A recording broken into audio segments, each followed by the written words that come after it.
अस्सलाम वालेकुम स्टूडेंट्स। रब्बी इश्रह ली सदरी व यस्सिर ली अमरी वाहलुल उक़दतम मिन लिसानी यफ़क़हू क़ौली। My name is Fahad Islam, I am your chemistry teacher. Students, last time हमने डेराइव की थी इक्वेशन रेडियस के लिए कि इलेक्ट्रॉन का न्यूक्लियस से फासला कितना है। ठीक है, वो भी बोर्ड के पॉइंट ऑफ व्यू से बहुत इंपॉर्टेंट लेक्चर था। और आज का लेक्चर जो कि एनर्जी ऑफ रिवॉल्विंग इलेक्ट्रॉन जो है, जो इलेक्ट्रॉन एटम में मूव कर रहा होता है उसकी एनर्जी क्या है, उसकी इक्वेशन ड्राइव करेंगे। ये लेक्चर भी बोर्ड के पॉइंट ऑफ व्यू से इंपॉर्टेंट है। ये लेक्चर बोर्ड में भी आता है, इसमें से शॉर्ट क्वेश्चंस भी आते हैं जो आपके एक्सरसाइज में मौजूद हैं। और इस लेक्चर में हम प्रीवियस लेक्चर से रिलेटेड कुछ बातें भी डिस्कस करेंगे, यानी कि प्रीवियस लेक्चर को इस्तेमाल करेंगे। ठीक है, तो आपको वो लेक्चर लाजमी देखना चाहिए, उसके बाद इसको जो है आप सुनना शुरू करें। तो आज का जो हमारा मेन थीम है, मेन टॉपिक है, वो एनर्जी निकालना है। ठीक है, आप देखें कि किसी भी सिस्टम की एनर्जी फाइंड करनी होती है ना, तो हमें दो एनर्जी पता होनी चाहिए। एक तो हमें उस सिस्टम की जो है वो काइनेटिक एनर्जी पता होनी चाहिए और उस सिस्टम की पोटेंशियल एनर्जी पता होनी चाहिए। अगर ये दो एनर्जी हमें पता है ना, तो उनको सम करें तो आपके पास एनर्जी टोटल आ जाती है। ठीक है, बिल्कुल यहाँ पे हम ये जो इलेक्ट्रॉन है, फॉर एग्जाम्पल कि आपके पास इलेक्ट्रॉन है जो कि एक शेल के अंदर रिवॉल्व कर रहा है, इसकी काइनेटिक एनर्जी अगर हमें पता लग जाए, इसकी पोटेंशियल एनर्जी हमें पता लग जाए, उस दोनों एनर्जीज को हम सम करेंगे तो हमारे पास क्या आ जाएगी, total energy of the electron आ जाएगी। तो आज का जो हमारा टॉपिक है वो इसी से रिलेटेड है। अब यहाँ पे देखिए काइनेटिक एनर्जी का फार्मूला क्या है, 1/2 mv²। काइनेटिक एनर्जी का जो मामला है वो यहीं पे हल हो गया।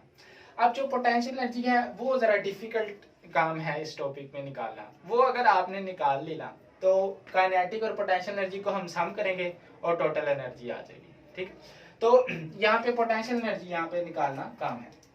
अब पोटेंशियल एनर्जी किस वजह से होती है सिस्टम के अंदर? पोटेंशियल एनर्जी होती है due to height, due to shape, और पोटेंशियल एनर्जी होती है due to electrostatic attraction and repulsion. यानी कि अगर चार्जेस हैं, पॉजिटिव चार्ज है, नेगेटिव चार्ज है, या दोनों नेगेटिव हैं या दोनों पॉजिटिव हैं, तो उनके दरमियान अट्रैक्शन होगी या रिपल्शन होगी। तो potential energy due to the attraction and repulsion होगी।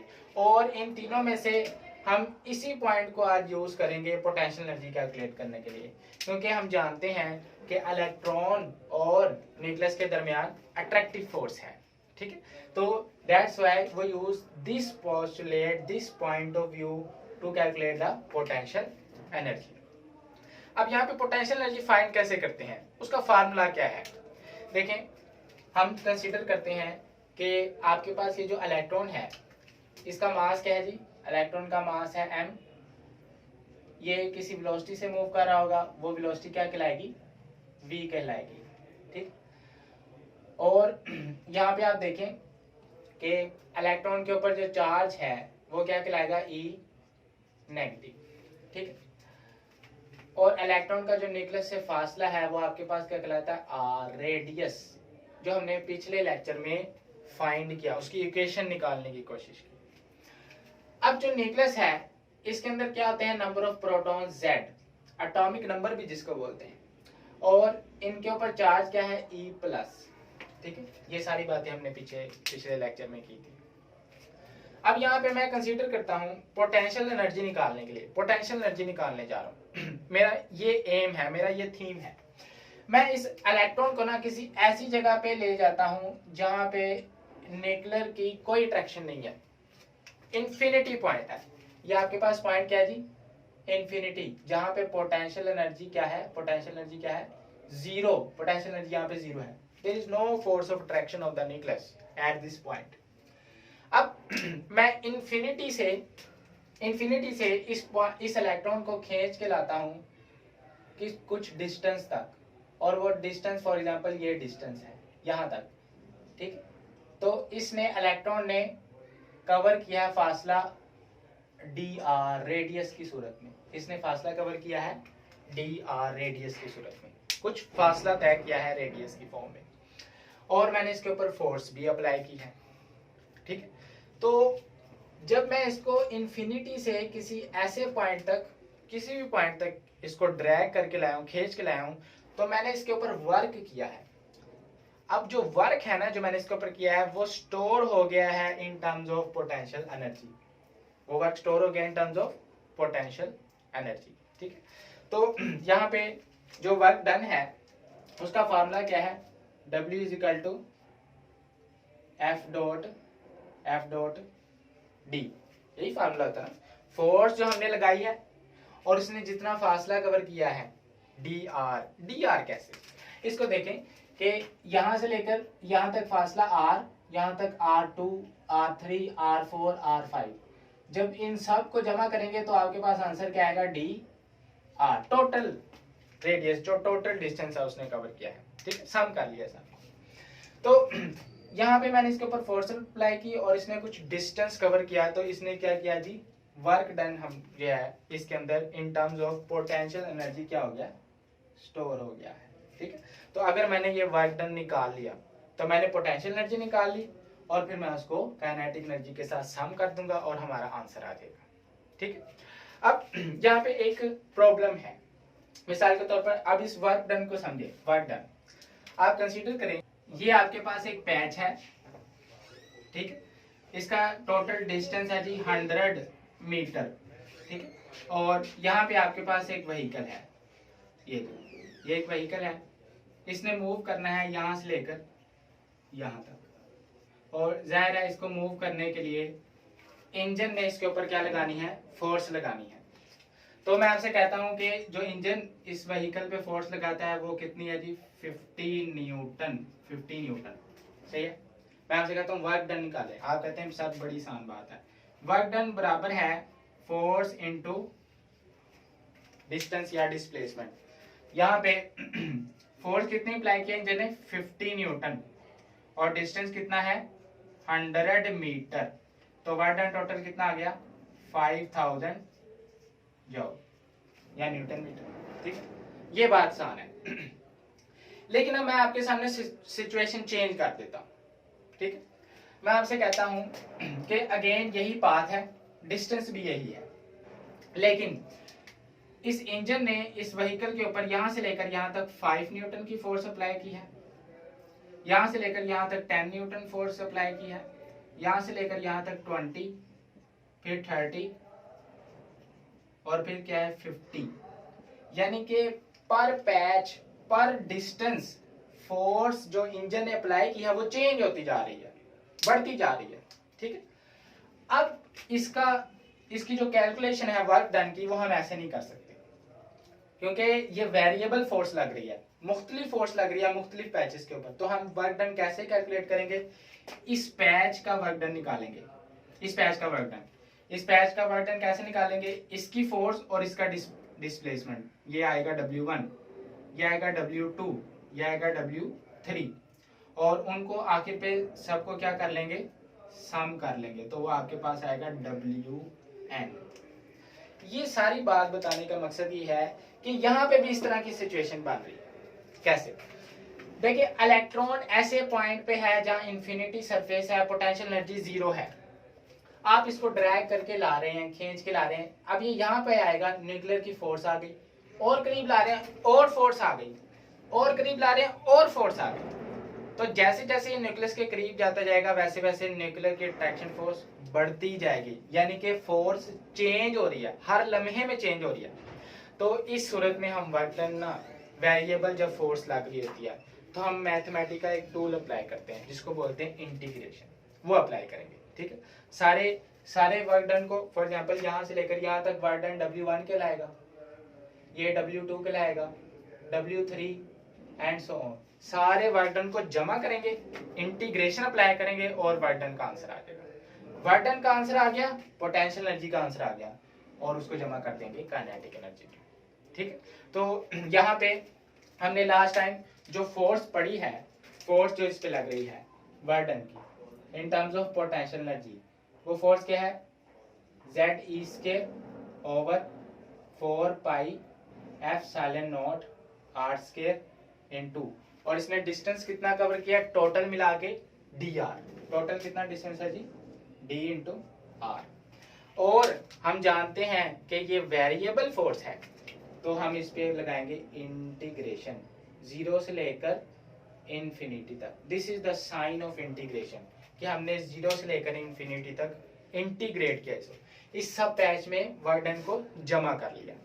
अब ये कहाँ से आया, ये पिछले लेक्चर से। मैंने आपको कहा था कि शुरू में कि इस लेक्चर में हम प्रीवियस लेक्चर की बातें जो है वो इस्तेमाल करेंगे, ठीक है।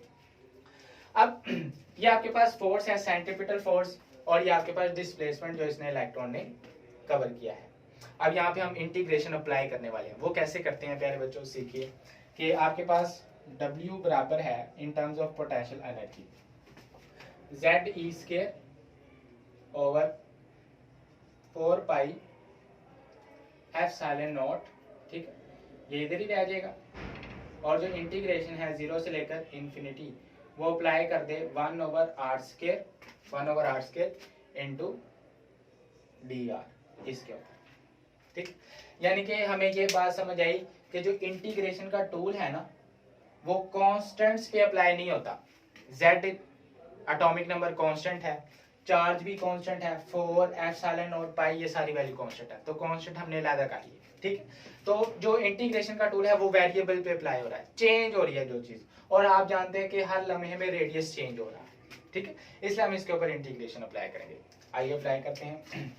W in terms of work done in terms of potential energy बराबर है ZE² over 4 pi epsilon not, ये आ गया 4 पाई एप्सिलॉन नॉट, ठीक है। एंड जब हम इंटीग्रेशन अप्लाई करते हैं तो 1/r², 0 से इन्फिनिटी तक। तो हम डिटर्मिनेंट्स की फॉर्म में इसको लिख लेते हैं, ठीक, डिटर्मिनेंट की। अब आगे चलते हैं। Work done in form of potential energy बराबर है ZE² over 4 pi epsilon not, ये r² है ना, ऊपर जाके क्या आ जाएगा r⁻², ठीक है, ये बन जाएगा 0 से इन्फिनिटी तक। अब आगे आए, work done in form of potential energy ZE² over 4 pi epsilon not, ठीक है। अब इंटीग्रेशन करते कैसे हैं, वो ये स्टेप है, ठीक है। यहाँ पे करना ये है कि पावर में जमा कर दें 1, पावर में क्या कर दें 1 जमा कर दें, और उसी को नीचे डिवाइड कर दें, और उसी को क्या कर दें नीचे डिवाइड कर दें। मिसाल के तौर पर आपके पास पावर होती -5, तो 1 जमा करके उसी को नीचे क्या कर देते डिवाइड कर देते। पावर होती -3, उसमें 1 जमा करके उसी को नीचे क्या कर देते डिवाइड कर देते। इसी तरह पावर में 1 जमा किया और उसी को नीचे क्या कर दिया डिवाइड, इंटीग्रेशन हो गई। आगे चलते हैं। Work done in form of potential energy जो इसमें स्टोर हुआ है, ये आपके पास क्या है ZE² over 4 pi epsilon not, ये क्या बचा r⁻⁻1 और ये बचा -1, ठीक। अब आगे चले।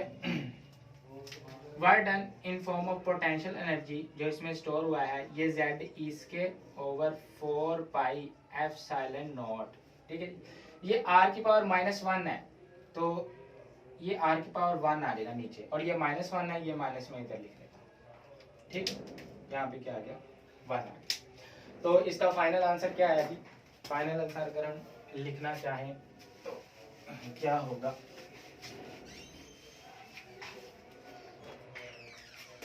फाइनल आंसर है इसका work done in form of potential energy जो स्टोर हुआ है ZE² -ZE² over 4 pi epsilon not into r, ठीक, -ZE² over 4 pi epsilon not into r, ये आ गया final answer in terms of potential energy जो work done store हुआ है। अब यहाँ पे जब हम इंटीग्रेशन अप्लाई करते हैं ना प्यारे स्टूडेंट्स, तो ये जो d आ रहा है ना, ये खत्म हो जाता है, यानी कि ये समझे कि इंटीग्रेशन अप्लाई हो गई, ठीक, एक पॉइंट रह गया। अच्छा, इधर आ गए। अब ये पोटेंशियल एनर्जी आ गई, अब इसको क्या करना है, आखिरी काम कि जमा कर देना है काइनेटिक एनर्जी में, क्योंकि हमने कहा था कि सिस्टम की एनर्जी निकालनी हो टोटल तो 2 एनर्जीज हमें चाहिए, काइनेटिक एनर्जी और पोटेंशियल एनर्जी। काइनेटिक एनर्जी तो यहीं पे आ गई थी, पोटेंशियल एनर्जी निकाल देते, और पोटेंशियल एनर्जी के लिए हमें वर्क डन करना पड़ा जो कि स्टोर हो गया in terms of potential energy. अब इसको जमा कर देंगे काइनेटिक एनर्जी में, तो आपके पास जो टोटल एनर्जी है वो आपके पास क्या आई है, काइनेटिक एनर्जी जमा पोटेंशियल एनर्जी, अच्छा, टोटल एनर्जी बराबर है, काइनेटिक एनर्जी क्या, 1/2 mv स्क्वायर। पोटेंशियल एनर्जी क्या है, -ZE² over 4 pi epsilon naught r। अच्छा, आगे चले। टोटल एनर्जी बराबर है 1/2 mv² plus minus ZE² over 4 pi epsilon naught r। Minus sign को सोल्व किया है मैंने, ठीक है।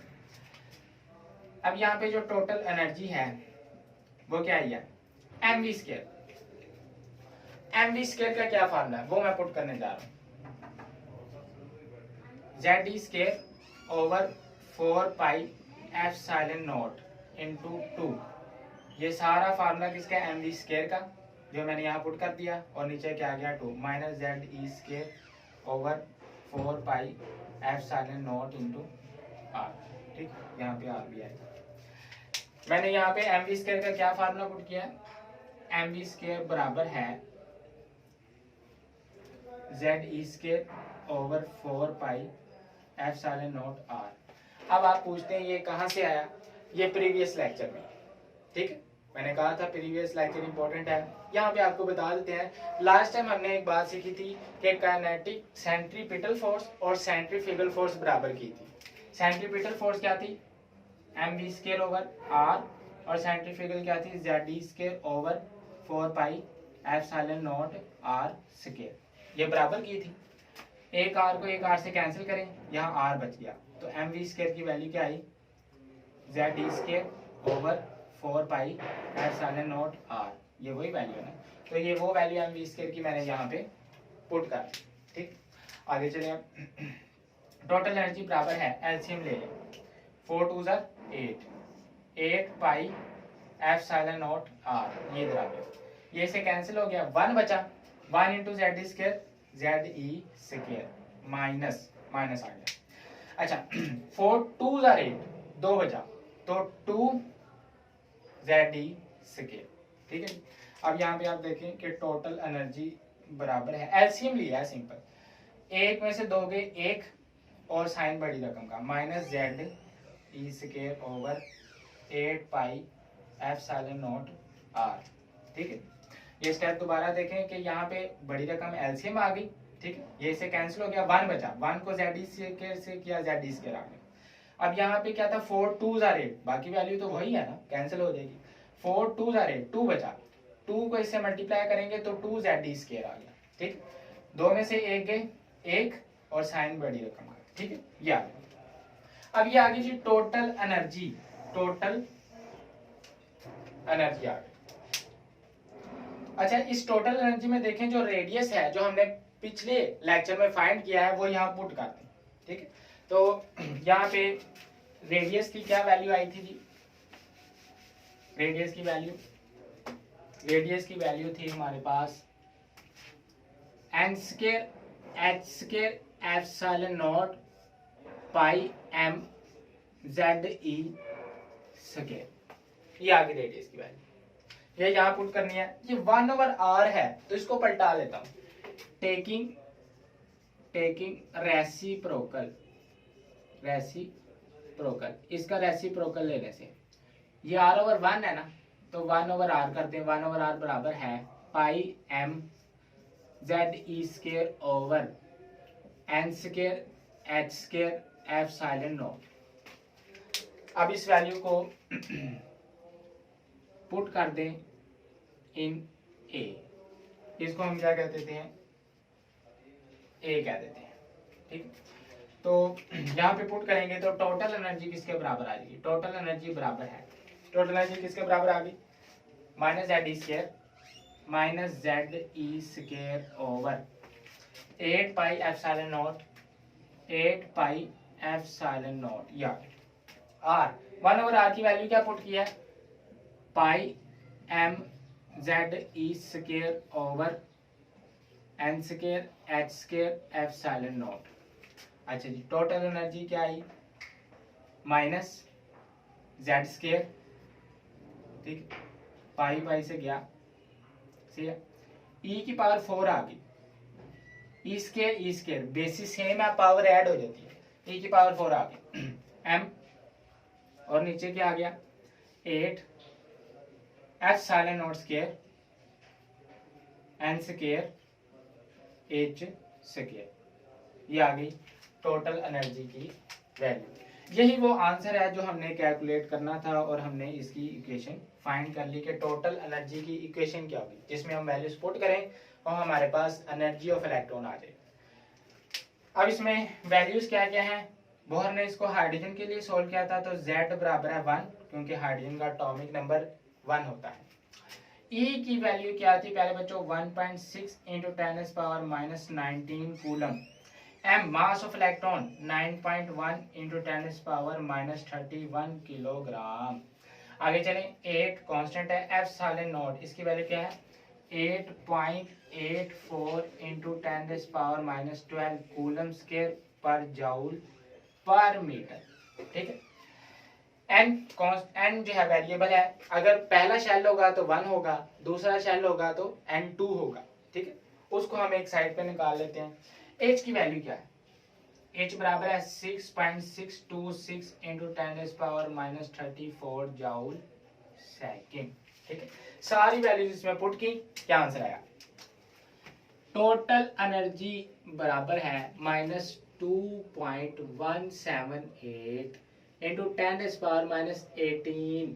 ठीक है, और आप जानते हैं कि हमने 1/n² पुट नहीं किया। ठीक है, ये क्या है जूल पर एटम, इसका यूनिट क्या है जूल पर एटम, यानी कि n1 होगा तो 1 पुट कर देंगे, उसका आंसर आ जाएगा।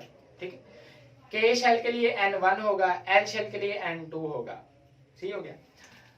ओके, अब इसको आपकी बुक के मुताबिक अगर इसको मजीद सोल्व करें ना, तो जूल को किलो जूल में करना है हमने, और एटम को मोल में करना है। एक कन्वर्जन याद रखें कि जूल को किलो जूल में जब हम कन्वर्ट करते हैं ना, तो हम डिवाइड करते हैं 1000 से, और किलो जूल को जब जूल में करते हैं तो मल्टीप्लाई करते हैं 1000 से। ये एमसीक्यू आता है, याद रखना है। अच्छा, इसके बाद एटम, एटम को अगर आप कन्वर्ट करें ना मोल में तो आपने डिवाइड करना है Na से। नंबर ऑफ एवोगैड्रोस नंबर कितने होते हैं 6.02 इंटू 10⁻23, यानी कि एटम से मोल में जाना तो इससे डिवाइड कर दें, और मोल से एटम में आना तो Na से क्या कर दें मल्टीप्लाई कर दें। ये कन्वर्जन है। अब यहाँ पे हमने जूल से किस में जाना है किलो जूल में, तो आइए वैल्यू लिखते हैं, टोटल एनर्जी बराबर है -2.178 इंटू 10⁻18। ठीक है, इंटू 1/n²। अच्छा, जूल और नीचे क्या है एटम है। टोटल एनर्जी बराबर है -2.178 इंटू 10⁻18।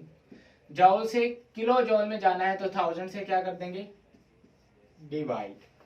ठीक, अब एटम से जाना है मोल में, एटम से जब मोल में जाएंगे तो डिवाइड करेंगे किससे एवोगैड्रो नंबर से। ये देखिए ये नीचे है, एटम नीचे है तो इसकी डिवीजन ऊपर होगी। ये ध्यान से ये बात सुने कि एटम नीचे है, इसकी डिवीजन किधर होगी ऊपर होगी।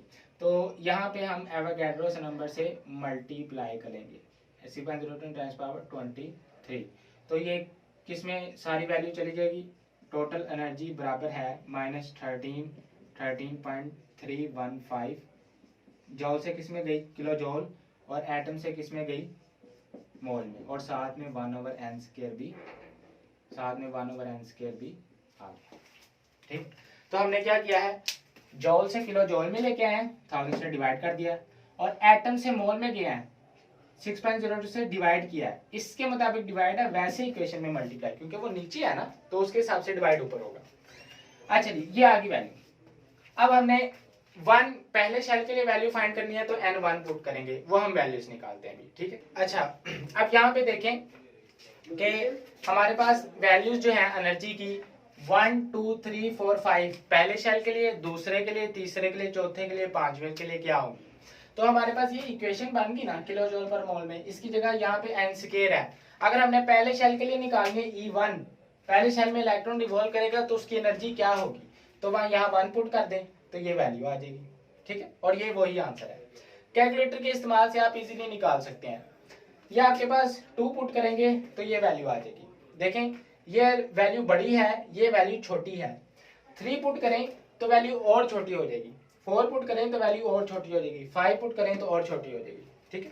तो हमने E1, E2, E3, E4 निकाली और हमें इस बात का भी पता चला कि जैसे जैसे हम जो शेल नंबर है, रेडियस है, ठीक है, उसको बढ़ाते जाएंगे तो हमारे पास एनर्जी जो है वो कम होती जाएगी, उसकी वैल्यू कम होती जाएगी।